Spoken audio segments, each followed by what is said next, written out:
पहले तुम उनकी पहचान कर लेना कि गुरु कैसे किसे। तो स्वामी महाराज ने क्या लिखा रामचरित में, क्या लिखा उन्होंने कि हर आशीष इधन शोक नारई और सो गुरु भो रे नरक महापरई। अगर केवल चेला बना रहा है, मान सम्मान सामान रुपए पैसे धन दौलत के लिए, तो गोस्वामी महाराज लिखते ऐसा गुरु रणो घोर नरक ले जाएगा। गुरु का काम क्या है, क्या लिखा गोस्वामी महाराज, जन्मत मरत से दुख होई। जो जन्म मरण की अकेली पीड़ा को हर ले, न जन्म होने दे न मौत में जाने दे, यानी जन्म मरण से छुटकारा दिला दे, उसको गुरु कहते हैं। ये गुरु की परिभाषा। क्या आपने ऐसा कोई विचार रखा तो नहीं? क्या तुमने गुरु की पहचान की है? कुछ नहीं, तुम्हारे सोने तो कुछ आया नहीं। फिर तुम्हारा मथुरा जाने का, सत्संग सुनने का, दर्शन करने का, सेवा देने का, सेवा करने का, प्रचार करने का, नाम दान लेकर सुमरन ध्यान भजन करने का मतलब क्या निकला? यानी सब धोखा, सब झूठ। क्या गुरु ने धोखा देने के लिए नाम दान दिया था कि आप लोगों ने गुरु से धोखा पाने के लिए नाम दान दिया था? ऐसा विचार आपको रखना चाहिए। आगे समय आ रहा है, एक एक वचन आपको याद करना ही पड़ेगा। ऐसा कुदरत माहौल बनाने जा रही है, तुम मजबूर विवश लाचार करनी होगा। इस सब आपको ध्यान में रखना। वो स्वामी जी महाराज ने कहा आगे लोग स्वार्थी, लोभी, लाची तमाम गुरु बन जाएंगे, तमाम सदगुरु संत लिखने लगेंगे, लेकिन तुम संत के लक्षण याद कर लेना। उत्तरकांड में क्या लक्षण बताए संत के, बड़े ध्यान से सुनिए आप। ये तुमने अगर पढ़ लिया होता तो तुमको अपने गुरु में कोई शंका पैदा नहीं होती। गुरु में कोई शंका, अरे गुरु शंका का विषय नहीं, गुरु शंका निवारण का विषय है। गुरु दरबार में शंकाओं का समाधान होता है, शंकाएं बढ़ाई नहीं जाती। लेकिन तुमने शंका बढ़ाने का काम शुरू कर दिया, क्योंकि तुम्हारे पास गुरु की पहचान, संत की पहचान नहीं। संत कोई दाढ़ी बाल का नाम नहीं, संत कोई लाल पीले कपड़े का नाम नहीं, संत कोई जात बिरादरी का नाम नहीं, और संत कोई गरीब अमीर का नाम नहीं। संत किसे कहते हैं? जिसने सबका अंत कर दिया हो। काम, क्रोध, लोभ, मोह, अहंकार, ईर्ष्या, हर्ष, इनका अंत कर दिया हो और इस जीवात्मा को काल माया के देश से अंत करा के और सतलोक सचखंड पहुंचा दे, उसको संत कहते। ये संत की परिभाषा है। गोस्वामी महाराज ने कहा, ऐ कलयुग के जीवो बहुत होशियार रहना। तमाम स्वार्थी, लोभी, लालची निकल पड़ेंगे, लेकिन तुम पहले लक्षणों की पहचान कर लेना। प्रेमियों, संत के लक्षण क्या होते? पहला लक्षण है कि संत है सहाय, दुख पर हित लागी, और पर दुख है तू असंत अभागी। क्या पहला लक्षण है?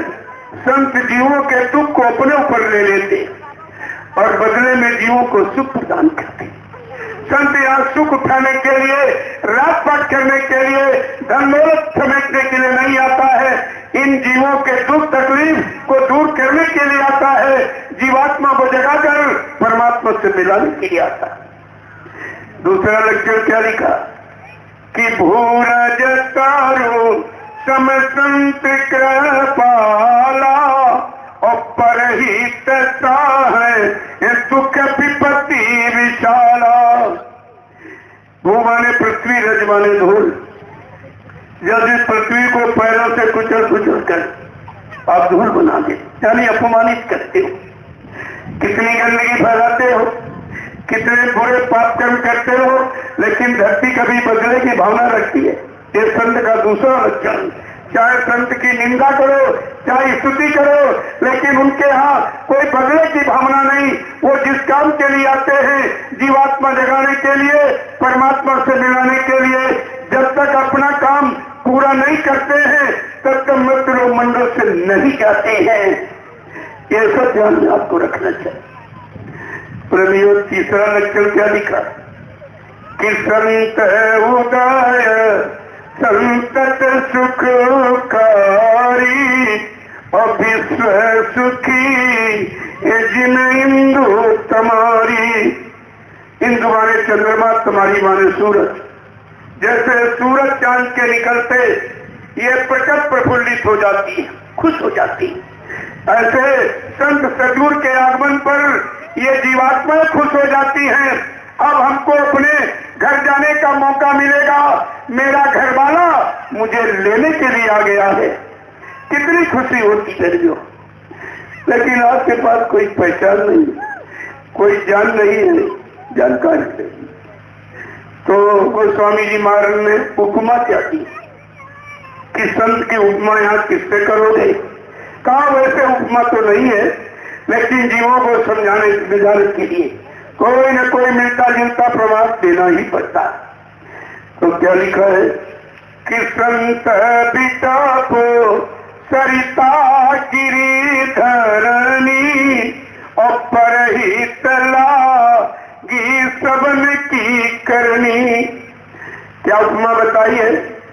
बिटप माने वृक्ष, सरिता माने नदी, गिर माने पहाड़, धरनी माने पृथ्वी।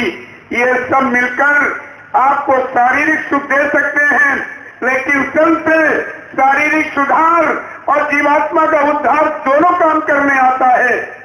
इसलिए प्रेमियों, इनकी कोई उपमा भी नहीं। चौथा लक्षण क्या लिखा गोस्वामी महाराज कि संत नवनीति समाना और कहा कभी न पर कहा न जाना। का संत का हृदय नवनीत माने मक्खन के समान, एकदम ठंडा शीतल विकार युक्त है। लेकिन यह भी उपमा फीकी है, क्योंकि मक्खन को जब अग्नि का सहयोग मिलेगा वो तब पिघलेगा, लेकिन संत जीवों के दुख को देखकर ही पिघल जाते हैं। प्रेमियों, इनकी सृष्टि में कोई उपमा नहीं। लेकिन कबीर साहब ने गुरु की उपमा के बारे में कहा। गुरु की, सतगुरु के बारे में नहीं, तो गुरु के बारे में कह रहे हैं। क्या कह रहे हैं?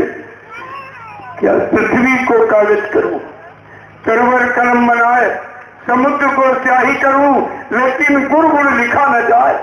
ये सारे भूमंडल का अगर कागज बना दिया जाए, जितने पेड़ पौधे इनकी कलम बना दी जाए और जितना जलाशय इनकी स्याही बना दिया जाए, कबीर साहब कहते फिर भी गुरु के गुण को लिखा नहीं जा सकता। प्रेमियों, तुमको तो सद्गुरु मिले हैं, इनका वर्णन कौन करेगा? इनकी महिमा कौन जानता है? इनकी लीला कौन जानता है? ये किस काम के लिए आए हैं और कौन सा काम करके ही जाएंगे? तो बाबा जी ने क्या कहा था? एक एक वचन को सुन लीजिए, आपकी शंका चली। कहा था, बच्चा मैं परिवर्तन करने आया हूं, परिवर्तन करके ही जाऊंगा। कोई माई का लाल हमको परिवर्तन से रोक नहीं सकता है, न मेरा काम कोई कर सकता है, न हमको